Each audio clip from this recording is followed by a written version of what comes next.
আমরা আজকে B Ed honours first সেমিস্টারের 2024 সালের ইংরেজি এমসিকিউর প্রশ্নটি সমাধান করব বিভিন্ন গ্রামারের রুলস অনুসারে। তাহলে চলুন শুরু করা যাক।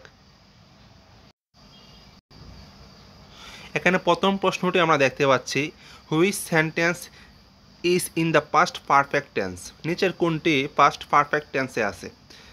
এটা সঠিক উত্তর হবে অপশন সি, কারণ আমরা জানি পাস্ট পারফেক্ট টেন্সে সাবজেক্টের পর সাধারণত হ্যাড বসে এবং মূল ভার্বের পাস্ট পার্টিসিপল ফর্ম হয়।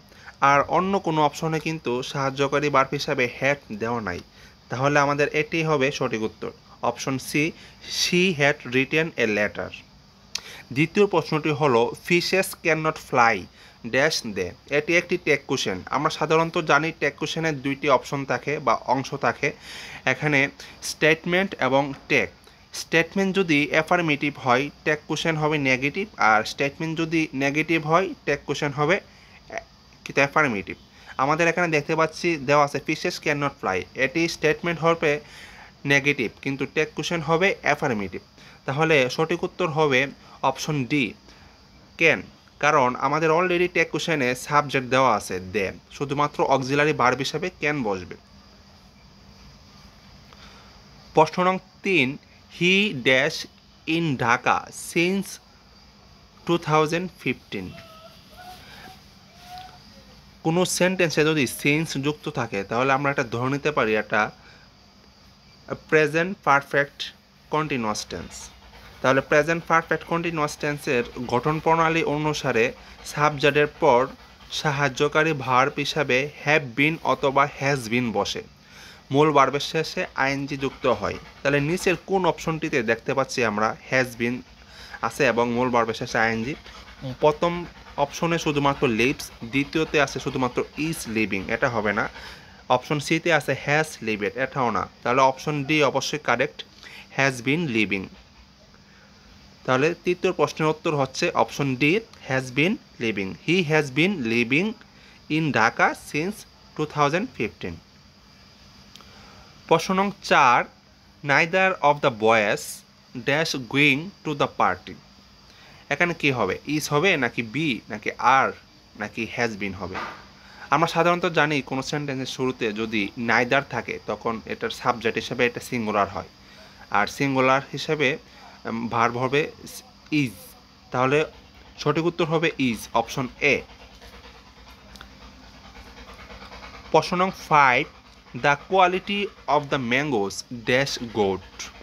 এটা সঠিক উত্তর কি হবে? এটা সঠিক উত্তর হবে অপশন বি, ইজ, কারণ দ্য কোয়ালিটি এটা সিঙ্গুলার সাবজেক্ট, সেজন্য ভার্ব হিসাবে ইজ হবে। অপশন 6, না সরি, প্রশ্ন নং 6, which is the affirmative form of none but Allah can help আস।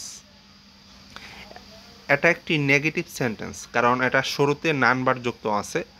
আমরা যদি এটাকে অ্যাফার্মেটিভ করতে চাই নিচের কোনটি হবে? দেখেন, আমরা জানি সাধারণত নান বাট যুক্ত কোনো সেন্টেন্সকে যদি অ্যাফার্মেটিভ করতে চাই তাহলে সাধারণত ওই সেন্টেন্সের শুরুতে অনলি যুক্ত হয়। তাহলে আমাদের নিচে কোন অপশনে অনলি দেওয়া আছে আমাদের দেখতে হবে। প্রথমে দেওয়া আছে আল্লাহ ক্যান হেল্প আস, এটা হবে না। Nobody accept Allah can help আস, এটাও না। অপশন সি, আল্লাহ সরি অপশন সি হবে অনলি আল্লাহ ক্যান হেল্প আস। কারণ যদি কোনো সেন্টেন্স নান বাট দ্বারা শুরু হয় ওইটাকে অ্যাফার্মেটিভ করতে হলে ওই সাধারণত অনলি দ্বারা শুরু করতে হয়। সেই রুলস অনুসারে আমাদের option C correct, only Allah can help us. Option 9, he learned the poem dash heart. এটার সঠিক উত্তর হবে by, option A by, he learned the poem by heart. বাকিগুলো যদি তোমাদের প্রয়োজন হয়, যদি তোমাদের ইন্টারেস্ট থাকে তাহলে আমাদেরকে কমেন্ট বক্সে জানিয়ে দিতে পারো, আমরা এর পরবর্তী প্রশ্নগুলোও এভাবে সলভ করে দেব বিভিন্ন গ্রামারের রুলস এবং তথ্য অনুসারে। আর এটার প্রশ্নটার যে পিকচারটা পেয়ে যাবে আমাদের এই ttcn.blogspot.com ওয়েবসাইটে, অথবা তোমরা গুগলে গিয়ে সার্চ করতে পারবো। আর ইউটিউবে আমাদের এইটা পাওয়া যাবে সবসময়, সব ক্লাস আছে আমাদের এই বিভিন্ন এমসিকিউর উপর। আর ফেসবুকও আছে আমাদের এই বিভিন্ন প্রশ্ন তোমরা পেয়ে যেতে পারো। ওকে, ভালো থাকো। আর বাকি প্রশ্নগুলো যদি তোমাদের লাগে আমাদেরকে কমেন্ট বক্সে জানিয়ে দিতে পারো।